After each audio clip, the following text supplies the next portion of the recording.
नमस्कार दोस्तों। आज क्षेत्रफल का ये अंतिम वीडियो है और इससे पहले वीडियो तक मैं 161 प्रश्नों तक कवर करा चुका हूं। और आप मेरे वीडियो 10 से 12 मिनट देखते हो, तो क्या 10 से 12 मिनट देखने पर आप मैथ सीख जाओगे? तो ऐसा संभव नहीं है। यदि मैथ वास्तव में आपको सीखना है और अपने माँ बाप का नाम रोशन करना है तो मैथ्स को टाइम देना पड़ेगा। आप समय से एक वीडियो से लेकर के अंत तक, ये नवा वीडियो है, नवे वीडियो तक क्रमबद्ध रूप से देखना होगा, तभी आप क्षेत्रफल सीख पाओगे। क्योंकि क्षेत्रफल वैसे भी जो आर्ट साइड के विद्यार्थी होते हैं उनके लिए थोड़ा सा कठिन होता है, लेकिन आप बारी बारी से क्रमबद्ध रूप से मेरे वीडियो देखें तो विश्वास कीजिए आपका क्षेत्रफल का प्रश्न गलत नहीं होगा और आप एक मैथ्स की और अच्छे मैथ्स की ओर अग्रसर होंगे। बस आपको क्रमबद्ध रूप से बारी बारी से वीडियो देखना है। और आइए स्टार्ट करते हैं 162वां प्रश्न। 162वें प्रश्न में कहा गया है एबीसी एक समकोण त्रिभुज है जिसमें वी समकोण है और वीसी और एसी के मध्य बिंदु क्रमशः वी डैश और ए डैश है। चतुर्भुज ए डैश वी के क्षेत्रफल और एबीसी के क्षेत्रफल क्या होगा? अब यहां पर दिया गया है कि एबीसी एक त्रिभुज है और जिसमें वी कोण 90 है, तो ये 90 है। और कहा गया है वीसी और एसी के मध्य बिंदु वी डैश और ए डैश है। वीसी और एसी के मध्य बिंदु ये वी डैश और ये ए डैश है। कहा गया है चतुर्भुज ए, अब मध्य बिंदु को मिलाएंगे यहां पर, तो पूछा गया है चतुर्भुज A dash B dash A dash V का क्षेत्रफल और वटे त्रिभुज ए बी सी का क्षेत्रफल, ए बी सी का क्षेत्रफल। और आपको मैंने पहले या दूसरे वीडियो में आपको अच्छे से बताया था, यदि किसी त्रिभुज की दो भुजाओं के मध्य बिंदु को मिला दें, इसी तरह से त्रिभुज के तीसरी भुजा के मध्य बिंदु को भी हम अपनी सहूलियत के अनुसार मिला दें, तो यहां पर जो त्रिभुज का बीच वाला जो त्रिभुज बनेगा, जो उसका क्षेत्रफल होता है वो पूरे त्रिभुज के क्षेत्रफल का चौथाई होता है। मान लीजिए पूरे त्रिभुज का क्षेत्रफल फोर्थ भाग है, तो ये जो बीच का क्षेत्रफल होगा वो 1 होगा और इसी तरह से ये 4 बराबर त्रिभुजों में इसको बांट देगा। तो इस तरह से जो एबीसी का क्षेत्रफल हमने माना वो 4 था और यहां पर ए डैश वी का क्षेत्रफल जो हो जाएगा 1 2 3 भाग हो जाएगा। और इसको वास्तव में इस पूरी थ्योरम को अच्छे से समझना है तो पहले और दूसरे वीडियो में देखिए, वहां पर मैंने आपको अच्छे से पढ़ाया है। बस याद रखिए यहाँ पर कि यदि किसी त्रिभुज के मध्य बिंदु की भुजाओं को मिला दिया जाए तो उसके अंदर बनने वाला जो त्रिभुज होता है, छोटा त्रिभुज, जैसे यहाँ पर ए डैश वी डैश और सी डैश, यहाँ पर जो त्रिभुज बनाइए ये पूरे त्रिभुज के क्षेत्रफल का चौथाई होता है और पूरे त्रिभुज को 4 बराबर भागों में बांटता है। तो इस तरह से 1 2 3 4 और चौथाई, तो यहाँ पर पूरे त्रिभुज को 4 हिस्सों में बांट दिया गया और जो ये एक आयत बना, ये 3 हिस्सों में था, 1 2 3, सॉरी आयत नहीं है, एक चतुर्भुज है जो 3 हिस्सों में बना। तो यहाँ पर इसका उत्तर 3/4 जो कि आपका विकल्प नंबर होगा सी। उसके बाद 163वां प्रश्न है और 163वें प्रश्न में कहा गया है एक आयताकार बगीचे 100 मीटर और 80 मीटर का है। मतलब एक आयताकार बगीचा है 163वें प्रश्न में, 100 बाई 80 का है, ये 100 मीटर लंबा होगा और 80 मीटर चौड़ा। उसके बाद कहा गया है उसके बाहर उसके साथ बना एक रास्ता भी है, उस रास्ते की चौड़ाई 10 मीटर है। अब इस रास्ते को दे रखा है और इस रास्ते की चौड़ाई 10 मीटर दे रखी है, तो इधर से भी 10 मीटर, इधर से भी और इधर से भी, इधर से भी। अब उसके बाद इसमें कहा गया है तदनुसार रास्ते का क्षेत्रफल ज्ञात करना है। मतलब हमें इस हिस्से का क्षेत्रफल ज्ञात करना है, इस रास्ते का। अब आपको एक वीडियो में किसी में ये बताया था, यदि किसी आयताकार रास्ते का क्षेत्रफल ज्ञात करना हो तो बड़े आयत का क्षेत्रफल में से हमें छोटे आयत का क्षेत्रफल घटाना होगा। अब यहाँ पर बड़ा आयत देखिए, यहाँ पर छोटे आयत की लंबाई थी 100 और बड़े आयत की लंबाई हो जाएगी 10 इधर से बड़ा 10 इधर से बड़ा, तो ये हो जाएगी 120। बड़े आयत की लंबाई हो गई 120, छोटे आयत की चौड़ाई थी 80 और 10 इधर से बढ़ेगा 10 इधर से, तो ये 20 और बढ़ जाएगा, इस तरह से ये हो जाएगा 100। तो यहाँ पर रास्ते का क्षेत्रफल ज्ञात करना है। रास्ते का क्षेत्रफल अगर ज्ञात करना है तो बड़े आयत के क्षेत्रफल में से, तो बड़ा आयत का क्षेत्रफल लंबाई गुणा चौड़ाई मतलब 120 गुणा 100 और माइनस करना होगा छोटे आयत के क्षेत्रफल को, मतलब लंबाई 100 और चौड़ाई 80। इस तरह से ये 12,000 हो जाएगा और ये हो जाएगा 8,000। तो रास्ते का क्षेत्रफल आ जाएगा 4,000 वर्ग सेंटीमीटर या वर्ग मीटर, जो कि आपका उत्तर होगा डी। ये मीटर में है, वर्ग मीटर, जो कि आपका उत्तर होगा डी। अगला प्रश्न है 105। आइए देखते हैं इसको भी।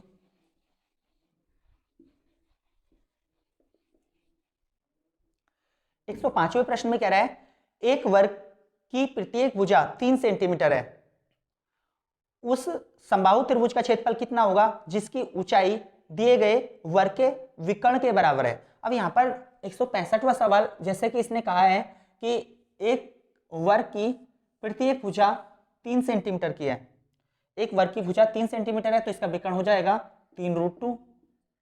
अब उसके बाद इसमें कहा गया उस समबाहु त्रिभुज का क्षेत्रफल कितना होगा जिसकी ऊंचाई दिए गए वर्ग के विकर्ण के बराबर है। अब यहां पर जो त्रिभुज की ऊंचाई ज्ञात करनी है और वो इसके विकर्ण के बराबर होगा। अब विकर्ण दे रखा है 3√2 और समबाहु त्रिभुज की ऊंचाई मैंने बताई थी पहले या दूसरे वीडियो में, √3/2 गुणा भुजा।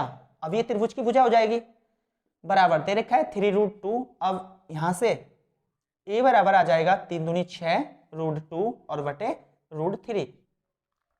अब समबाहु त्रिभुज का क्षेत्रफल इसमें ज्ञात करना है। समबाहु त्रिभुज का क्षेत्रफल होता है, त्रिभुज का क्षेत्रफल बराबर √3/4 गुणा भुजा। अब भुजा दे रखी है 6√2 बटे √3 का वर्ग। अब यहाँ पर ये हो जाएगा √3/4 और 6 का वर्ग ये तो हो जाएगा 36 और 2 का वर्ग √2 का वर्ग 2 और √3 का 3 हो जाएगा। तो इस तरह से 4 तिया 12 तिया 36 और ये 2 तिया 6√3 आपका उत्तर होगा, जो कि आपका विकल्प नंबर है डी। तो इसको अच्छे से समझ लीजिए, एक वर्ग दे रखा है और वर्ग की भुजा 3 है, और वर्ग की भुजा 3 है तो उसका विकर्ण हो जाएगा 3√2। अब इसमें कहा गया था कि उस समबाहु त्रिभुज का क्षेत्रफल कितना होगा। समबाहु त्रिभुज का क्षेत्रफल ज्ञात करवा रहा है जिसकी ऊंचाई दिए गए वर्ग के विकर्ण के बराबर होगी। तो समबाहु त्रिभुज की ऊंचाई जो है वो विकर्ण के बराबर है। अब ऊंचाई जो है विकर्ण के बराबर हो जाएगी। वास्तव में समबाहु त्रिभुज की ऊंचाई होती है √3/2 गुणा भुजा। अब ये यहां से भुजा निकल जाएगी 6√2 बटे √3। अब समबाहु त्रिभुज का क्षेत्रफल होता है √3/4 गुणा भुजा की घात 2। 164वां सवाल है, ABCD एक समांतर चतुर्भुज है, BC को Q तक इस प्रकार बढ़ाया गया BC बराबर CQ, जहां AQ भुजा CD को बिंदु P पर मिलती है। तो क्षेत्रफल त्रिभुज VCP बराबर होगा क्षेत्रफल DPQ के, और इसी तरह से क्षेत्रफल VCP बड़ा होगा त्रिभुज DPQ के, और C विकल्प है त्रिभुज VCP छोटा होगा क्षेत्रफल त्रिभुज DPQ के, और D विकल्प है क्षेत्रफल VCP प्लस क्षेत्रफल DPQ बराबर होगा ABCD के। तो इस तरह से आपको चारों विकल्प देखने हैं। अब 164वां प्रश्न काफी महत्वपूर्ण प्रश्न है, हाई स्कूल के पेपर में इसी तरह से ये उठा करके रख दिया जाता है और वही सवाल यहाँ पर विकल्प के रूप में बना करके रख दिया। तो यहाँ पर जैसे कहा गया है ABCD एक समांतर चतुर्भुज है, तो सबसे पहले ABCD एक समांतर चतुर्भुज बनाएंगे। यहाँ पर ABCD एक समांतर चतुर्भुज है और कह रहा है इसमें BC को Q तक इस प्रकार बढ़ाया गया। अब BC को बढ़ाया गया Q तक इस प्रकार बढ़ाया गया कि VC बराबर CQ, VC बराबर CQ। अब यहाँ पर VC बराबर CQ तो ये बराबर बोल दिया गया। अब उसके बाद में कहा गया है जहां AQ भुजा CD को बिंदु P पर मिलती है, जहां पर AQ जो है ये वाली लाइन AQ भुजा CD को, मतलब इस भुजा CD को बिंदु P पर मिलती है। तो अब इसमें क्षेत्रफल में VCP बोला है। अब जब BC बोला है तो BCP बोला है तो BP को भी मिलाएंगे, और जब BP को मिलाया है तो AC को भी मिलाएंगे यहाँ पर। उसके बाद बोला गया है त्रिभुज DPQ का क्षेत्रफल बराबर दे रखा है, पहले विकल्प में, दूसरे में छोटा दे रखा है, तीसरे में बड़ा दे रखा है, इस तरह से दे रखा है। तो यहाँ पर DQ को भी मिलाना होगा। और ये थोड़ा सा टफ जरूर है सवाल, लेकिन जब आप बार बार पढ़ोगे आपका जो बेसिक चीजें हैं वो सीख जाओगे तो ये बहुत आसान पड़ेगा। अब यहाँ पर तो हमने मिलाया BP, CA, DQ को मिलाया। जब इनको मिलाया तो यहां पर जैसा कि पहले ही त्रिभुज में बोला है कि VPC, अब BPC यहां पर एक त्रिभुज दिख रहा है। अब इसी के बराबर चारों विकल्पों की तुलना करनी है, तो सबसे पहले इसी को समझना होगा।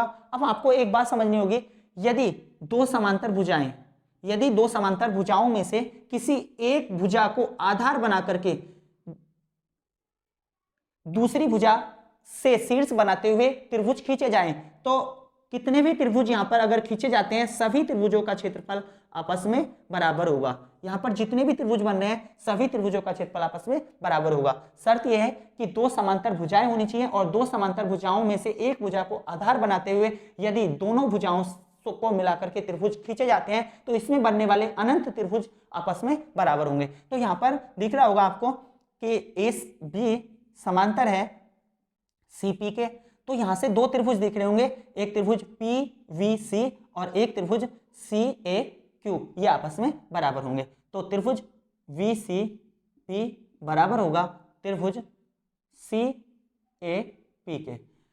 उसके बाद जो दूसरे बराबर में जो विकल्प दे रखे हैं वो डी पी क्यू के रूप में दे रखे हैं, क्योंकि पहले जो दे रखे थे वो बी सी पी के रूप में दे रखे थे तो बीसीपी के रूप में तो हमने निकाल लिया। उसके बाद दूसरा जो दे रखा है वो डीपी क्यू के रूप में दे रखा है, त्रिभुज डीपी क्यू के रूप में। अब डीपी क्यू के रूप में देख रखा है तो यहाँ पर से डीपी निकालना पड़ेगा।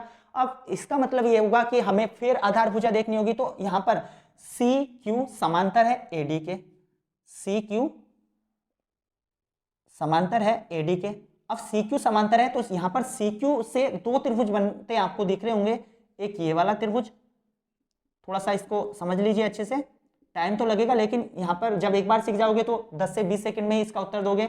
और एक ये वाला त्रिभुज, इन त्रिभुजों के आधार एक ही भुजा है और जो शीर्ष बन रहे हैं वो दूसरी समांतर भुजा पर बन रहे हैं, इसलिए दोनों त्रिभुज बराबर होंगे। तो यहाँ पर जो त्रिभुज बनेगा त्रिभुज सी ए क्यू बराबर होगा त्रिभुज सी डी क्यू के।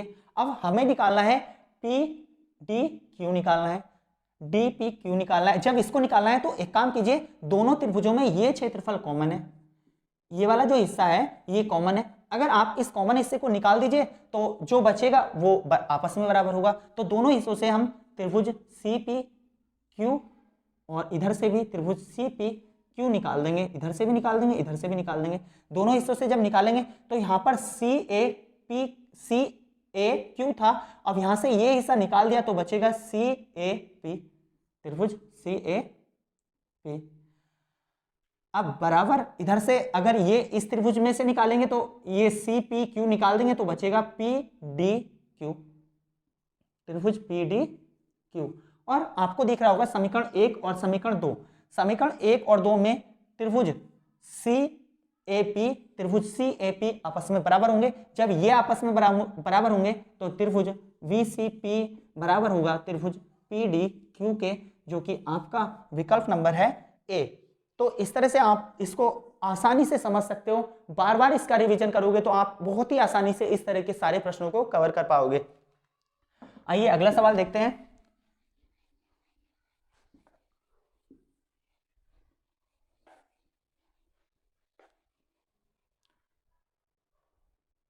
एक 165वां प्रश्न है, एक वर्ग की प्रत्येक भुजा 3 सेंटीमीटर है, तदनुसार उस समबाहु त्रिभुज का क्षेत्रफल कितना होगा जिसकी ऊंचाई दिए गए वर्ग के विकर्ण के बराबर है। सॉरी, ये सवाल इससे पहले करा दिया था तो आप देख लीजिए। 166वां सवाल, 166वें सवाल में कहा गया है एक समांतर चतुर्भुज की दो आसन भुजाएं 15 सेंटीमीटर और 18 सेंटीमीटर हैं। यदि दो छोटी भुजाओं के बीच की दूरी 12 सेंटीमीटर हो तो बड़ी भुजा के बीच की दूरी क्या होगी। तो मैंने इससे पहले वीडियो में समांतर चतुर्भुज पर काफी सारे प्रश्न कराए हैं, आप उसको अच्छे से देख लीजिए।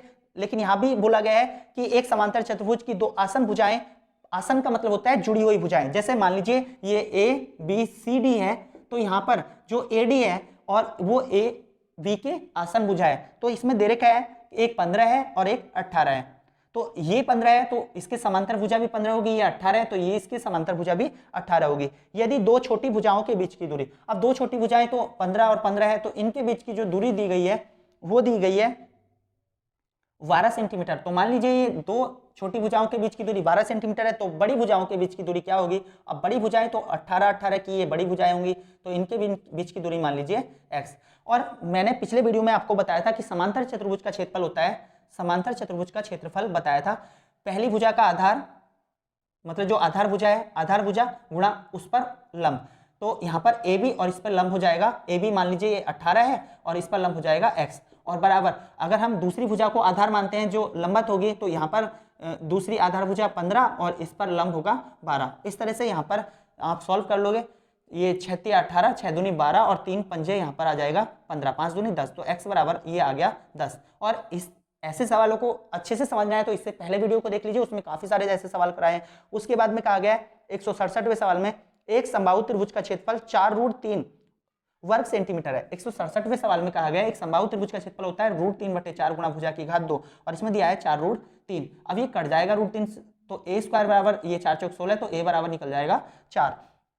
उसके बाद में कह रहा है तदनुसार उस वर्ग के विकर्ण की लंबाई कितने सेंटीमीटर होगी। वर्ग के विकर्ण की लंबाई कितने सेंटीमीटर होगी जिसकी भुजा उक्त समबाहु त्रिभुज की ऊंचाई के बराबर है। उक्त समबाहु त्रिभुज की, तो इसकी ऊंचाई होती है √3/2 गुणा भुजा। अब भुजा दे रखी है यहाँ पर 4, तो ये कट जाएगा 2 दूनी 4, तो ये आ गया 2√3।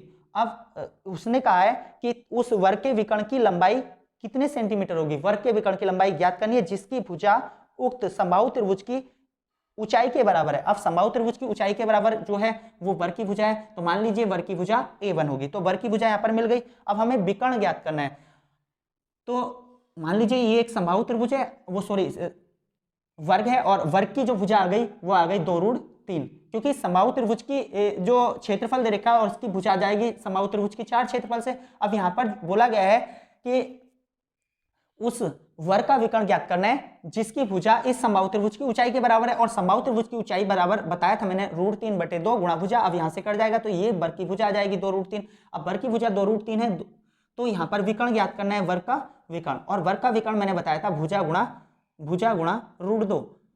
अब भुजा दे रखी है 2√3 और √2 से गुणा करोगे तो यहाँ पर 2√6 आ जाएगा, जो कि आपका विकल्प नंबर होगा सी। 168वें प्रश्न में कह रहा है केंद्र A तथा V और त्रिज्या 2 यूनिट वाले दो वृत्त एक दूसरे को बाहर से बिंदु C पर स्पर्श करते हैं। केंद्र C और त्रिज्या 2 यूनिट वाले एक तीसरा अन्य वृत्त दो वृत्तों को D तथा E पर मिलता है। चतुर्भुज ABDE का क्षेत्रफल ज्ञात कीजिए। तो यहाँ पर बोला गया है कि दो वृत्त एक दूसरे को स्पर्श कर रहे हैं। मान लीजिए ये दो वृत्त हैं, एक दूसरे को बाह्य स्पर्श कर रहे हैं और बिंदु C पर स्पर्श कर रहे हैं, जिसका केंद्र A और V दे रखा है। अब ये A है और ये B है। अब यहाँ पर किसी बिंदु C को ये स्पर्श कर रहे हैं, ये भी 2 सेंटीमीटर दे रखा है और ये भी 2 सेंटीमीटर, ये भी 2 है और ये भी 2 सेंटीमीटर। आगे बोला गया है केंद्र C और त्रिज्या 2 यूनिट वाला एक तीसरा वृत्त अन्य दो वृत्तों को DE पर काटता है। केंद्र C वाला और 2 सेंटीमीटर, इसका मतलब है 2 सेंटीमीटर है, तो ये इस दोनों वृत्तों के केंद्र को काटते हुए गुजरेगा इस तरह से। तो ये भी 2 सेंटीमीटर दे रखा है, इसकी त्रिज्या यहां से यहां भी 2 होगी। अब आपको याद रखना है ये D तथा E पर काटता है, D तथा E पर काटता है अन्य वृत्तों को। अब जब अन्य वृत्तों को D तथा E पर काटता है तो यहाँ पर ये केंद्र से लेकर के यहाँ तक त्रिज्या होगी तो 2 यूनिट। अब यहाँ से यहाँ तक भी तो त्रिज्या है, तो ये भी 2 यूनिट होगी, ये भी 2 यूनिट होगी। अब अंदर वाले वृत्त को अगर देखा जाए C केंद्र वाले को, तो ये C केंद्र वाला वृत्त है, तो ये भी तो कहीं स्पर्श कर रहा है, तो ये भी 2 यूनिट होगा। उसके बाद ये वाला वृत्त अपने परिधि को स्पर्श करेगा तो इसकी भी त्रिज्या 2 यूनिट होगी। अंदर वाला वृत्त इसको स्पर्श करेगा तो ये भी अपने परिधि को छू रहा है, तो इसकी भी 2 यूनिट होगी। अब यहाँ पर ये 2 समबाहु त्रिभुज बन गए, ACD एक समबाहु त्रिभुज बना और BEC ये भी एक समबाहु त्रिभुज बना। तो यहाँ पर एक त्रिभुज और दिख रहा होगा DEC, ये त्रिभुज कैसा होगा इसको आपको समझना है। तो यहाँ पर आपको दिख रहा होगा समबाहु त्रिभुज का प्रत्येक कोण 60 अंश का होता है, तो ये कोण 60 का होगा, तो ये कोण भी 60 का होगा। और एक सरल रेखा पर बना त्रिभुज एक सरल रेखा पर जो बना कोण होता है वो 180 अंश होता है। तो यहाँ पर जो DCE हिस्सा बचा वो भी 60 अंश होगा, क्योंकि जब ये दो हिस्से 60 के हैं तो बचा 60, तो ये भी 60 होगा जब ये 60 होगा। अब यहाँ पर आपको दिख रहा होगा ये भी 2 सेंटीमीटर और ये भी 2 सेंटीमीटर, इसका सम्मुख कोण ये बैठेगा, इस वाले का DC का सम्मुख कोण E बैठेगा और EC का सम्मुख कोण D बैठेगा। अब जब दो भुजाएं बराबर दे रखी हैं तो उनके सम्मुख कोण भी बराबर होंगे, और त्रिभुज के तीनों कोणों का योग होता है 180 अंश। एक 60 अंश है तो दो कोण बचे 120 अंश के, और दोनों बराबर होंगे तो वो भी 60 अंश के होंगे। तो इस तरह से यहाँ पर अगर हम चतुर्भुज ADEV का क्षेत्रफल ज्ञात करें तो वो 3 समबाहु त्रिभुजों के बराबर होगा, 3 समबाहु त्रिभुज के क्षेत्रफल के बराबर होगा। अब 3 कौन कौन से होंगे, यहां पर A D C, C D E और सी ई वी, ये तीनों त्रिभुज आपस में क्षेत्रफल में बराबर होंगे। तो 3 समबाहु त्रिभुज का क्षेत्रफल होगा √3/4 गुणा भुजा की घात 2, और भुजा है इसमें 2 सेंटीमीटर, इसका वर्ग कर दोगे 2 दूनी 4 से 4 कट जाएगा, ये आ जाएगा 3√3, जो कि आपका विकल्प नंबर होगा वी। तो देखने में थोड़ा सा भारी हो सकता है, लेकिन बहुत ही नॉर्मल सा सवाल है अगर आप अच्छे से समझोगे। उसके बाद 169वां सवाल, इसमें कह रहा है एक आयताकार मैदान की लंबाई तथा चौड़ाई 7√4 के अनुपात में है। एक आयताकार मैदान की लंबाई और चौड़ाई 7:4 के अनुपात में है। तो यहां पर एक आयत दे रखा है और आयत की लंबाई और चौड़ाई 7 और 4 के अनुपात में दे रखी है। मान लीजिए ये 7x है और ये 4x है। अब उसके बाद में कह रहा है कि इसके बाहर चारों ओर बनाया गया है 4 मीटर चौड़ा रास्ता है। अब 4 मीटर चौड़ा रास्ता इसके बाहर बनाया गया है, जो चारों ओर से 4 मीटर है, ये भी 4, ये भी 4 और ये इधर से चारों ओर से 4 हो जाएगा।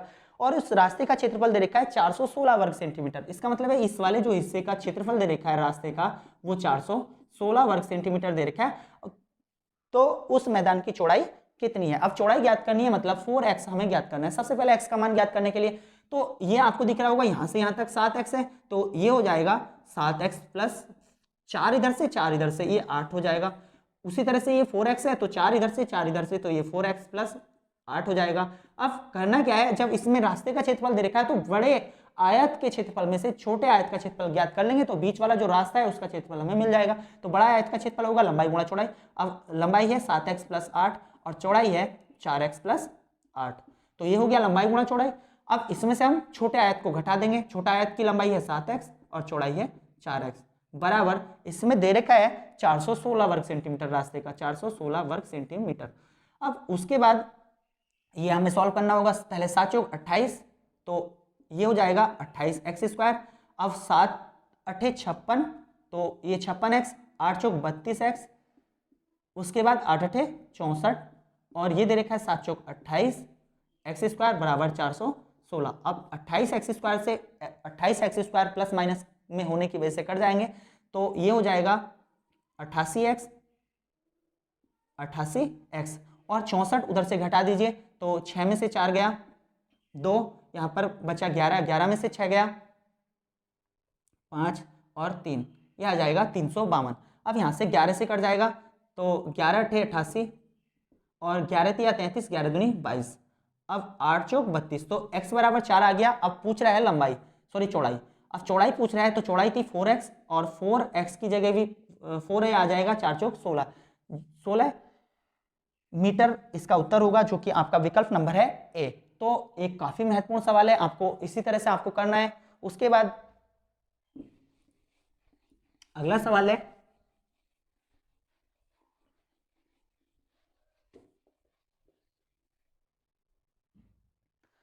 अगला सवाल कह रहा है 170वां सवाल, असमान भुजा वाले चतुर्भुज ABCD में यदि विकर्ण AC और VD समकोण पर प्रतिच्छेदित करते हैं तो बताना है AB² प्लस VC। इसमें एक समीकरण दे रखी है, और ये सवाल अगर आप देखोगे पुराने मैथ्स में हाई स्कूल के हिंदी मीडियम में, तो आपको इसी तरह से ये हाई स्कूल में भी आता है।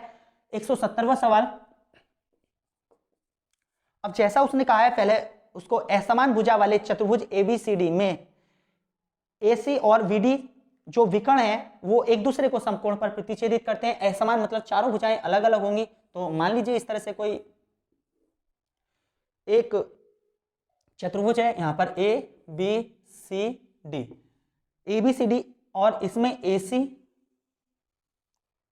और BD ये समकोण पर काटते हैं। यहां पर मान लीजिए किसी बिंदु E पर काटते हैं, तो इसमें दिखाना है AB² प्लस VC²।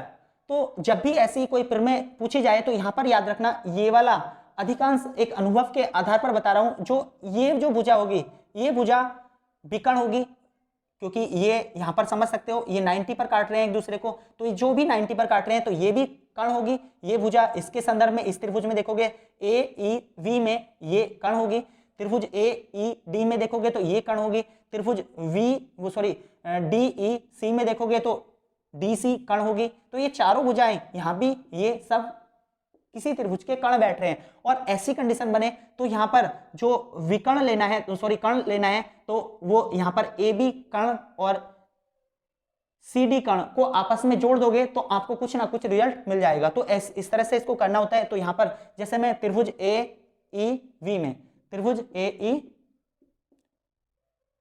वी में जब ए ई बी में देखोगे तो यहाँ पर ए बी का स्क्वायर बराबर आधार का वर्ग प्लस लंब का वर्ग, आधार वी सी का स्क्वायर, सॉरी वी ई का स्क्वायर और लंब होगा ए ई का स्क्वायर, ए ई का स्क्वायर। एक तो ये हो गया। अब इसमें मैंने अभी बताया कि एक अनुभव के आधार पर बता रहा हूं कि इस तरह की जो प्रमेय होंगी वो यहाँ पर जो इसके सम्मुख भुजा होंगी उसको भी देखना होगा। इसके समांतर भुजाएं लगभग ये होगी सी डी। तो इसमें देखोगे त्रिभुज सी ई डी, त्रिभुज सी ई डी का वर्ग बराबर, वो सॉरी सी ई डी में जब देखोगे तो यहाँ पर सी डी का वर्ग, सी डी का वर्ग बराबर ये कर्ण का वर्ग बराबर ये हो जाएगा 90 और 90 ये एक को आधार मान लीजिए और एक को लंब। तो यहाँ पर सी ई का वर्ग, सी ई का वर्ग प्लस यहाँ पर ई डी का वर्ग, ई डी का वर्ग। अब यहाँ पर इन दोनों को एक विकल्प आपको दिख रहा होगा ए बी का स्क्वायर प्लस सी डी का स्क्वायर, जो कि आपका विकल्प नंबर होगा वी। अब इससे लग रहा है कि यही इसका उत्तर होगा। तो समीकरण 1 और समीकरण 2 को जोड़ दीजिए। जब जोड़ोगे तो यहाँ पर ए बी का वर्ग प्लस सी डी का वर्ग बराबर यहाँ से मिलेगा वी ई का वर्ग और प्लस ए ई का वर्ग, नीचे वाले समीकरण में दे रखा है ई सी का वर्ग और प्लस ई डी का वर्ग। अब आपको यहाँ पर ये ध्यान देना है कि जो वी सी, ये भी वी सी कर्ण होगा, तो वी सी कर्ण है तो यहाँ पर आपको ये भुजाएं ढूंढनी होंगी, एक वी ई और एक ई सी। अब यहाँ पर वी ई का वर्ग प्लस ई सी का वर्ग, अगर आप देखोगे तो ये दो भुजाएं दे रखी है, मतलब एक को लंब मान लीजिए वी ई का वर्ग और प्लस ई सी का वर्ग। इन दोनों भुजाओं से आपको मिल जाएगा विकर्ण, मतलब वी सी का वर्ग। तो इन दोनों भुजाओं से वी सी का वर्ग मिल जाएगा, वी सी का वर्ग।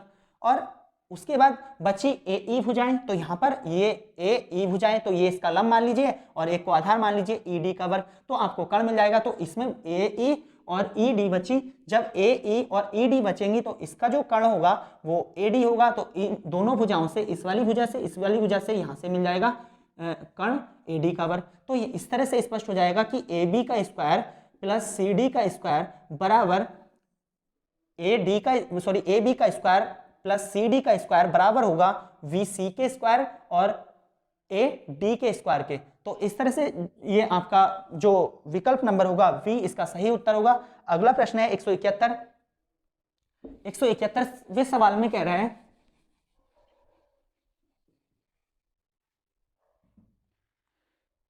इसमें कह रहा है एक वर्गाकार पतंग जिसका विकर्ण 32 सेंटीमीटर और 8 सेंटीमीटर आधार वाले एक समबाहु त्रिभुज से जोड़ा गया, तदनुसार उससे बनने में लगभग कितने वर्ग सेंटीमीटर कागज का इस्तेमाल हुआ, जबकि √3 का मान दे रखा 1.732। अब ये भी एक अच्छा सवाल है 171। देखो विविध के सवाल हैं, थोड़े से बड़े होंगे और हार्ड भी होंगे, लेकिन आप बार बार प्रैक्टिस करोगे तो वास्तव में ये कभी गलत नहीं होंगे और आप ऐसे प्रश्नों को सॉल्व आसानी से कर पाओगे।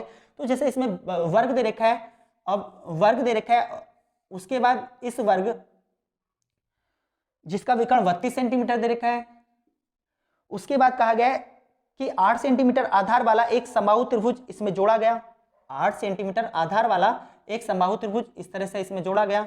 मान लीजिए ये 8 सेंटीमीटर है और 8 सेंटीमीटर त्रिज्या वाला 8 सेंटीमीटर भुजा वाला एक समबाहु त्रिभुज इसमें जोड़ा गया।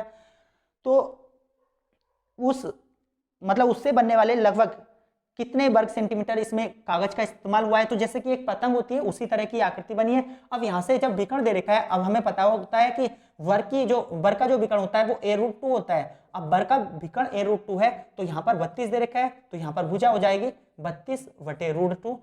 अब पहले इसका क्षेत्रफल ज्ञात कर लेंगे और फिर समबाहु त्रिभुज का क्षेत्रफल। तो पूरी आकृति का क्षेत्रफल ज्ञात करना है। पूरी आकृति का क्षेत्रफल बराबर समबाहु त्रिभुज, एक वर्ग का क्षेत्रफल, वर्ग का क्षेत्रफल होता है भुजा की घात 2 और भुजा दे रखी है 32/√2 का वर्ग और प्लस समबाहु त्रिभुज का क्षेत्रफल, और समबाहु त्रिभुज का क्षेत्रफल होता है √3/4 और भुजा की घात 2। अब भुजा दे रखी है इसमें 8। तो इस तरह से 32 का वर्ग मतलब 32 गुणा 32 और ये हो जाएगा 2। अब उसके बाद इसमें कितना होगा, √3/4 और 8 गुणा 8, इस तरह से लिख लोगे, 4 दूनी 8। अब यहाँ पर ये कर जाएगा 16 बार। अब यहाँ पर दिख रहा होगा 8 दूनी 16, 8 दूनी 16, इसमें से 16 कॉमन आ गया, तो इधर बचा 32 और इधर बचा √3। अब √3 को लिख लोगे, दे रखा है 1.732, ये दे रखा है, तो ये हो जाएगा 16 और गुणा 32 और 1 33.732। अब इसकी गुणा करेंगे, 16 दूनी 32, ये 2 आ जाएगा, 16 तिया 48 और 3 51 का 1 आ जाएगा, 16 सत्ते 112 और 5 17 का 7 आ जाएगा। तो किसी विकल्प में इस तरह से मिलता हुआ आ रहा होगा, 712 आ रहा है, तो ये ए विकल्प होगा। तो ये पूरा आ रहा है 539.712, जो कि आपका विकल्प नंबर है ए। तो सवाल कोई भारी नहीं था, बस इसमें विकर्ण दे रखा है, तो एक वर्ग का विकर्ण दे रखा है, वर्ग के विकर्ण से भुजा मिल जाएगी और उसमें समबाहु त्रिभुज जोड़ रखा है, तो पूरी आकृति का क्षेत्रफल पूछ रहा है, तो वर्ग का क्षेत्रफल प्लस त्रिभुज का क्षेत्रफल आप जोड़ दोगे तो आपका उत्तर आ जाएगा आसानी से। उसके बाद 172वां सवाल है, 172वां। इस सवाल में कहा गया है कि एक समचतुर्भुज की प्रत्येक भुजा की लंबाई उस वर्ग की भुजा के बराबर है जिसका विकर्ण 40√2 है। अब वर्ग का विकर्ण दे रखा है 40√2 और वास्तव में वर्ग का जो भुजा होती है वो विकर्ण होता है वो a√2 होता है और दे रखा है 40√2, तो इसमें जो वर्ग की भुजा होगी वो हो जाएगी 40, ये वर्ग की भुजा आ जाएगी। अब उसके बाद कहा गया है कि जैसे इसमें बोला गया एक समचतुर्भुज की प्रत्येक भुजा की लंबाई उस वर्ग की भुजा के बराबर है। अब ये वर्ग की भुजा है तो चतुर्भुज की भुजा भी, समचतुर्भुज की भुजा भी यही होगी, समचतुर्भुज की भुजा वर्ग की भुजा के बराबर दिया था तो इसलिए ये 40 हो जाएगी। अब बाद में कहा गया है यदि उस चतुर्भुज के विकर्णों की लंबाई 3:4 के अनुपात में है। अब कोई चतुर्भुज जिसकी भुजा तो आ गई यहाँ पर, समचतुर्भुज जिसकी भुजा 40 है और इसके विकर्ण भी दे रखे हैं, तो ये 40-40 दे रखी है। अब इसके विकर्ण के अनुपात दे रखे हैं 3 और 4 के अनुपात में, मान लीजिए ये 3x हो जाएगा और इसे मान लीजिए 4x हो जाएगा। तो इसमें कह रहा है तो उनका क्षेत्रफल वर्ग सेंटीमीटर में कितना होगा। अब यहाँ पर भुजा दे रखी है और विकर्ण दे रखे हैं। अब समचतुर्भुज का जो क्षेत्रफल होता है, समचतुर्भुज का क्षेत्रफल होता है 1/2 दोनों विकर्णों का गुणनफल। अब हमें दोनों विकर्णों का गुणनफल चाहिए तो x का मान चाहिएगा, तो यहां से x का मान निकालने के लिए मैंने आपको एक जब दूसरी वीडियो या तीसरी वीडियो पढ़ाई थी तो उसमें समचतुर्भुज विस्तार से पढ़ाया था, तो वहां पर आपको अच्छे से समझ लेना है जाकर के। तो वहां पर मैंने बताया था कि चारों भुजाओं के वर्गों का योग जो होता है वो विकर्णों के वर्गों के योग के बराबर होता है। समचतुर्भुज की चारों भुजाओं के वर्गों का योग विकर्णों के वर्गों के योग के बराबर होता है। अब चारों भुजाओं के वर्गों का योग करोगे 40 का वर्ग 40 का वर्ग 40 का वर्ग 40 का वर्ग, चारों को जोड़ोगे तो इसमें 4 बार तो ये हो जाएगा और भुजा का वर्ग मतलब 40 का वर्ग, तो चारों भुजाओं के वर्गों का योग हो गया और विकर्णों के वर्गों का योग मतलब 4 चौक 16 का वर्ग और 3 तिया 9 का वर्ग, मतलब 4x का वर्ग और प्लस 3x का वर्ग। अब ये हो जाएगा 16 9 25x स्क्वायर, तो 4 गुणा ये हो जाएगा 4 चौक 16 और शून्य का 00 हो जाएगा, 1600 हो गया है। अब 4 चौक 16 16 9 25, तो ये हो जाएगा 25x स्क्वायर। अब 25 से ये 4 बार कट जाएगा, 25 चौका 100, तो यहाँ से 4 चौक 16 तो x बराबर आ जाएगा 16। अब क्षेत्रफल पूछ रहा है, समचतुर्भुज का जो क्षेत्रफल होता है 1/2 दोनों विकर्णों का गुणनफल, मतलब 3x x की जगह भी 16 आ जाएगा और 4x यहाँ भी x की जगह 16 आ जाएगा। तो इस तरह से ये आ जाएगा 2 दूनी 4। अब ये 2 तिया 6 और 16 का वर्ग होता है 256। अब इसकी गुणा करेंगे तो 6 छंग 36 और 6 पंजे 30 और 3 33, 6 दूनी 12 और 3 15, ये 1536 आपका उत्तर होगा, जो कि विकल्प नंबर होगा सी। अगला प्रश्न देखते हैं। आपको थोड़ा बहुत भारी लग रहा होगा तो इसको थोड़ा सा रिवीजन कीजिए, बस इससे हताश मत होइए, मेहनत कीजिए, वास्तव में आप एक अच्छा प्रदर्शन कर पाओगे। 171 के बाद 72 के बाद 173। 173वें सवाल में कह रहा है एक भूखंड की दो भुजाएं 32 और 24 सेंटीमीटर हैं और उनके बीच का समकोण पूर्ण समकोण है। अब यहां पर दो भुजाएं दे रखी हैं, एक 173 सवाल है, काफी महत्वपूर्ण सवाल लग रहा है। एक भुजा इसमें दे रखी है 32 सेंटीमीटर और एक दे रखी है 24 सेंटीमीटर और उनके बीच पूर्ण समकोण है, मतलब ये समकोण है, ये जो दिया गया है ये समकोण है।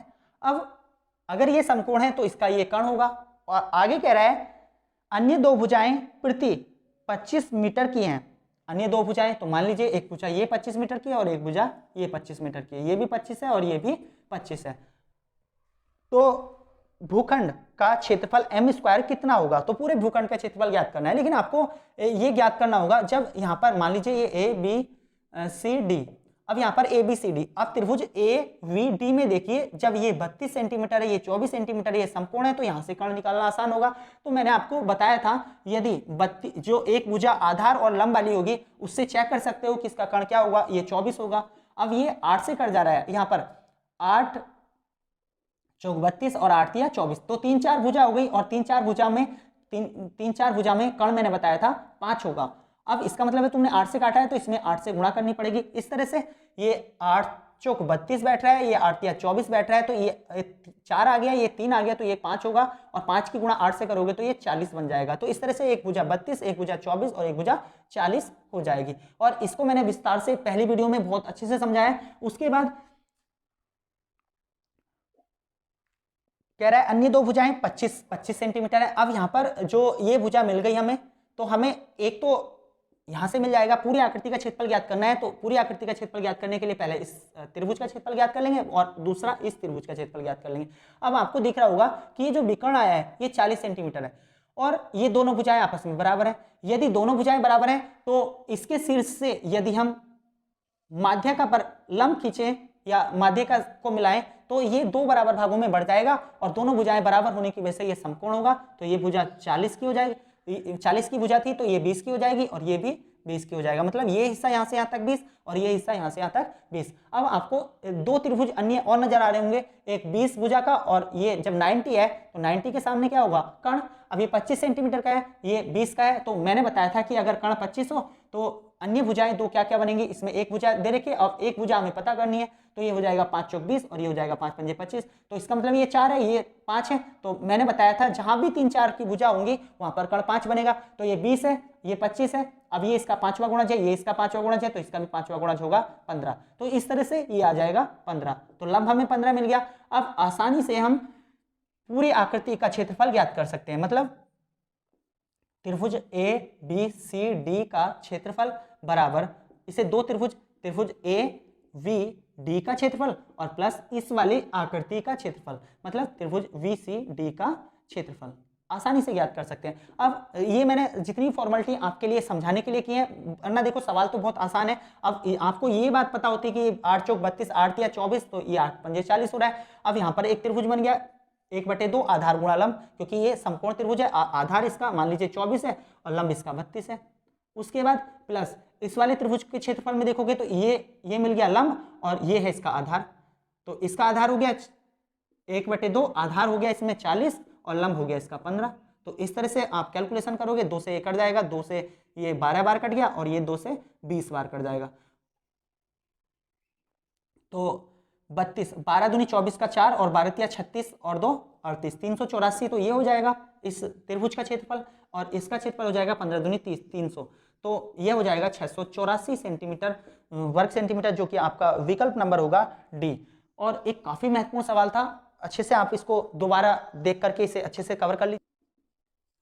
174वां सवाल है, इसमें कह रहा है यदि एक समभुज त्रिभुज और एक वर्ग की परिमाप समान है, समभुज त्रिभुज और एक वर्ग की परिमाप समान दी गई है। जैसे समभुज त्रिभुज होता है, मान लीजिए इसकी भुजा a1 है और इस वर्ग है, इसकी भुजा a2 है और इसकी परिमाप समान है, तो इसकी परिमाप होगी 3a1 और इसकी परिमाप होगी 4a2। अब यहाँ पर a1 अनुपात a2 निकल जाएगा, जो कि 4:3 हो जाएगा। अब यहाँ पर दोनों के क्षेत्रफल का अनुपात ज्ञात करें। अब इसका क्षेत्रफल होता है √3/4 गुणा भुजा की घात 2। अब इसकी भुजा तो a1 की भुजा हो जाएगी 4, तो 2 बार लिख दोगे, और वटे अब वर्ग का जो क्षेत्रफल होता है वो 3, मतलब a की घात 2। अब a की घात 2, यहाँ पर a जो दे रखा है वो 3 दे रखा है, तो 3 गुणा 3 हो जाएगा, यहाँ से 4 से 4 कट जाएगा। अब ये आ गया √3, मतलब 4√3 और ये 3 गुणा 3। अब यहाँ से इस तरह से कोई विकल्प नहीं है, तो इसको थोड़ा सा चेंज कर लोगे, √3 से ऊपर और √3 से नीचे गुणा कर लोगे। अब यहाँ से √3 की √3 से गुणा करोगे तो 3 बन जाएगा और इससे एक 3 कट जाएगा, तो ये आ जाएगा 4:3√3, जो कि आपका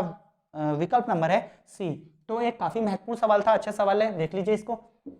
उसके बाद 174 के बाद 175 सवाल,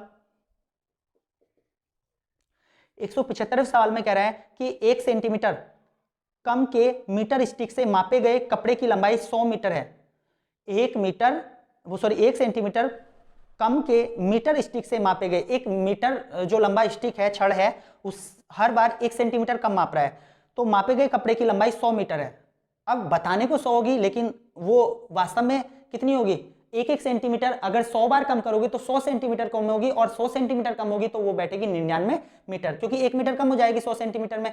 अब इस तरह से वहां पर 99 मीटर हो गया। अब बाद में कह रहा है कि माना कि मीटर स्टिक की माप सही है तो कपड़े की वास्तविक लंबाई कितनी थी। तो बाद में उसकी लंबाई सही है तो चौड़ाई में कितनी कमी हो जाएगी, 1 मीटर की कमी हो जाएगी। तो लंबाई तो इसकी 100 ही है। उसने कहा कि जो मीटर स्टिक की लंबाई है वो 100 है, मतलब मीटर स्टिक की लंबाई जो माप है वो सही है, तो जहां से कम हो रहा है वो 99, 1 सेंटीमीटर। तो इस तरह से इसका क्षेत्रफल हो जाएगा कपड़े का, लंबाई गुणा चौड़ाई मतलब 100 गुणा 99। आपका उत्तर हो जाएगा 9900 वर्ग मीटर, जो कि आपका विकल्प नंबर होगा डी सही। उसी तरह से लास्ट प्रश्न जो कि काफी महत्वपूर्ण, कई बार पेपर में आ चुका है, पिछली बार सुपर टेट में भी आया था। एक समांतर चतुर्भुज की भुजाएं 60 मीटर और 40 मीटर हैं, उसका एक विकर्ण 80 मीटर है, तो उसका क्षेत्रफल कितना होगा।